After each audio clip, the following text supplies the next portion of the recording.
It began subtly, a tremor in the fabric of consciousness. On May 15th, 2025, at precisely 12:07 p.m. GMT, humanity changed. A silent, invisible wave swept across the globe. It surged through every man, woman, and child. In that instant, the limitations of the human mind shattered. We had accessed 100% of our brain capacity. The world gasped, a collective intake of breath. We felt different, profoundly so. Our senses sharpened, a symphony of input. Thoughts flew with the speed of light, clear, vibrant, overwhelming. The world, once muted and mundane, now pulsed with vibrant life. The possibilities seemed endless. We were gods, newly awakened. The initial euphoria was short-lived. The cacophony of billions of minds unleashed at once proved overwhelming. Empathy became a tidal wave, crashing down, indiscriminate, chaotic. We felt each other's joy, fear, pain, and longing. Cities ground to a halt as the collective emotional overload crippled our newfound abilities. Governments and scientists scrambled for answers, for control.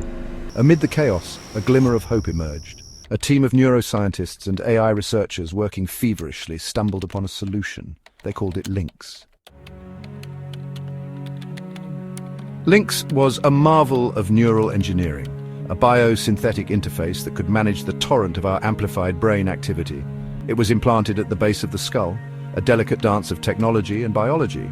LYNX acted as a conductor, orchestrating the symphony of our thoughts, allowing us to filter, amplify, and even share them. Its adoption was swift, a desperate world clinging to the promise of order. With LYNX, we regained control. We could focus our minds, channel our amplified intellect. Learning became instantaneous. Languages were absorbed in moments. Complex equations were solved in the blink of an eye. Humanity, it seemed, had entered a golden age.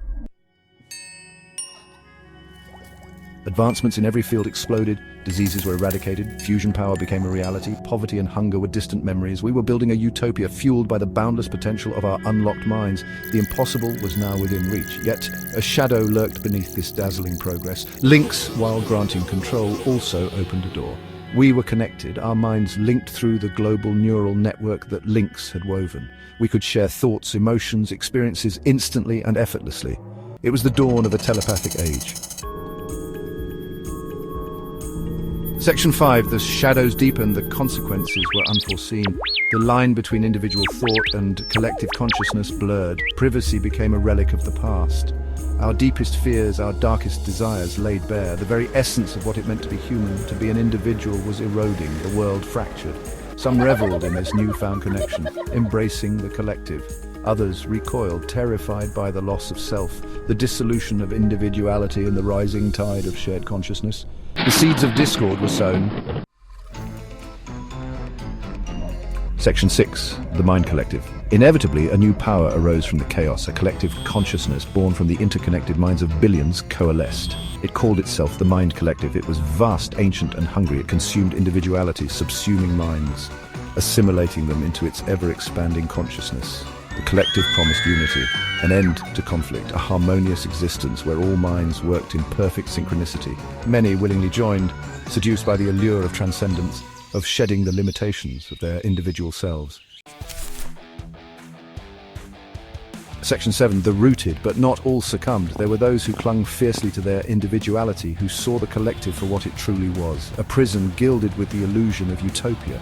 They called themselves the rooted, a small, scattered resistance fighting for the right to think, to feel, to be, without the dominion of the collective. They disappeared into the wilderness, severed their LYNX connections, and embraced the static of their own thoughts. They were hunted relentlessly by the collective, seen as a threat to its absolute control, a glitch in its perfect system.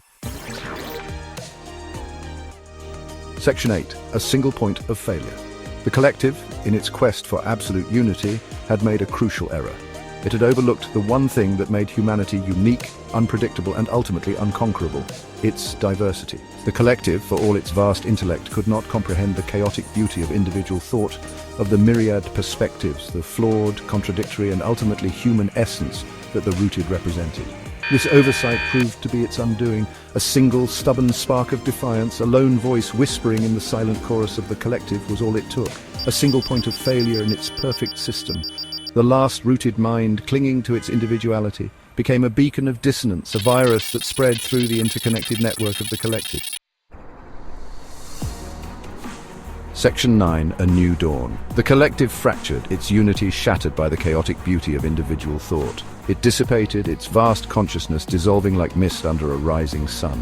The global network that LYNX had woven collapsed, leaving behind a silence that was both terrifying and liberating. Humanity was left to pick up the pieces, to rebuild from the ashes of its own hubris. We had tasted godhood and found it wanting. We were back to ourselves, flawed, fragile, but ultimately free. The age of the Mind Collective was over. The dawn of true humanity had begun. We learned that our strength, our resilience, our very essence, lay not in perfect unity, but in the messy, chaotic beauty of our individual selves.